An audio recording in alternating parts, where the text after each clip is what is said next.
Hello! Today we are going to work on note card 68, which is the second fundamental theorem of calculus. To review quickly, the first fundamental theorem of calculus is the theorem that states that we can take the integral of a function f of x from a to b by taking the antiderivative and plugging in b minus the antiderivative and plugging in a, right? So this is what we've been doing as we've been solving integrals for the first part of this unit. We're now getting into second fundamental theorem of calculus. The second fundamental theorem of calculus works off of the idea that the integral is the antiderivative, right? So your integral and your derivatives are inverses of each other. One undoes the other. So that's what the second fundamental theorem of calculus says, is that if you take the derivative, so d over dx, of an integral, so we have the derivative of an integral, if that happens,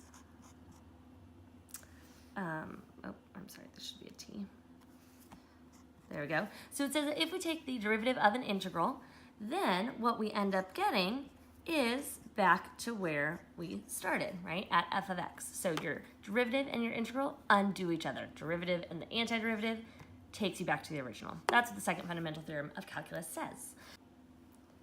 So for example 1, we have that capital F of x is equal to the integral from 2 to x over 1, or of 1 over 3t squared dt. Okay, so I'm going to use the first part of the fundamental theorem of calculus to solve this. I'm just rewriting this integral using the antiderivative. So we're going to go ahead and do that. We can think about this. I'm going to rewrite it. So I've got from 2 to x. I'm going to think about this as 1/3 times 1 over t squared dt. So I'm breaking up that fraction there. This is a coefficient, so I can move that to the outside using my integral properties, which will just make my life a little bit more simple. So I've got 1/3 times. Remember this, when I have that t squared in the denominator, I can rewrite that as t to the negative 2, right? So I have the integral from 2 to x of t to the negative 2 dt. Oops. Okay. Now I'm going to take the antiderivative, so add 1 to the exponent and divide by the new. So I've got that 1/3 still in the front there. 2 to the x, I have t to the negative 1, adding 1, divided by the new, negative 1. Okay. Oh, and I took the antiderivative, sorry, so I shouldn't have that there anymore. Instead, I should have this with my x here and my 2 here. Okay. Now I'm going to plug in, just like I normally do, using that first fundamental theorem of calculus. I'm going to plug in the top, the upper bound, minus the lower bound. So I still have the 1/3 in the front here, times I've got 1 over negative 1 over x, plugged in that x, minus negative 1 over 2. And now all I have to do is simplify, clean it up a little bit. I've got 1/3 times negative 1 over x, so I have negative 1 over 3x. These two become positive, my two negatives, so I've got plus 1 over 6. And there is my final answer for that first part, part A. So for part A, I found capital F of x. Now I want to find capital F of 2 for part B. So capital F of 2 just requires that I plug 2 into my equation up here that I found. So I've got negative 1 over 6 plus 1 over 6, which equals 0. So 0 is my answer for part B. Pretty straightforward. Part C is what's going to start getting us into the second part of the fundamental theorem of calculus. So we know that the second fundamental theorem of calculus is going to be necessary because C is asking for f prime of x. So I'm asking for the derivative of an integral. Okay, derivative of an integral. So when that happens, I know that that would be the derivative of this here, 1 over 3t squared dt. Okay, so I'm taking the derivative of the integral, right? The prime means the derivative. Now I know that my antiderivative and my integral, or sorry, my derivative and my integral will work against each other. They're inverses, they will cancel each other out. So all that I need to do is, if I'm looking for f prime of x, I'm just going to take this x and plug it in. I get 1 over 3x squared. right? My derivative and my antiderivative all cancel each other out. All that I'm required to do is I want it in terms of x and evaluating for x. So I'm going to put x in place of t. And that is it, believe it or not. Pretty straightforward, right? So we're undoing integrals using derivatives. Part D now asks me to plug in, so for part D, asks me to find f prime of 2. So you guessed it, we're going to plug 2 right in there. And we've got 1 over 3 times 2 squared, which is equal to 1 over 12, and there's your answer for part D. So just evaluating once I have found my f prime in part C.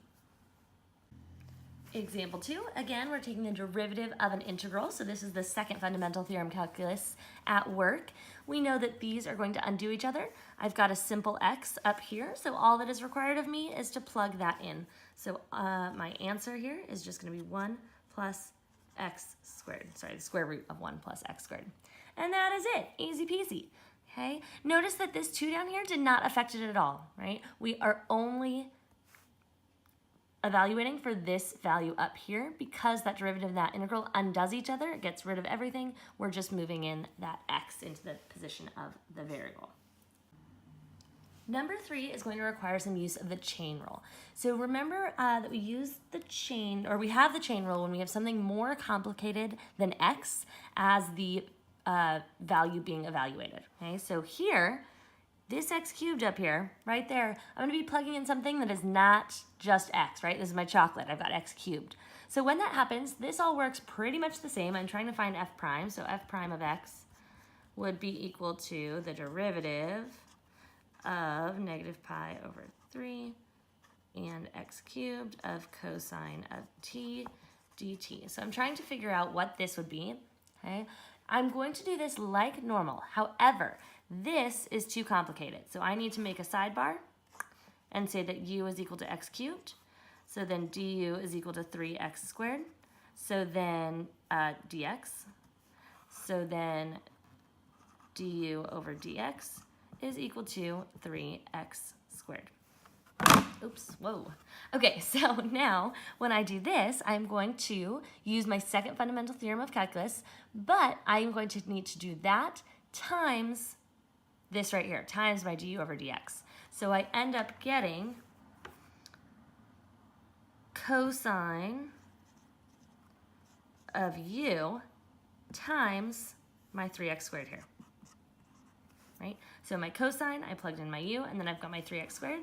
Now my final step is to leave with the one that brought you. I'm going to put my u back in. So I have the cosine of 3x squared, and then grammatically speaking, this term gets written in the front generally, and so there is my answer.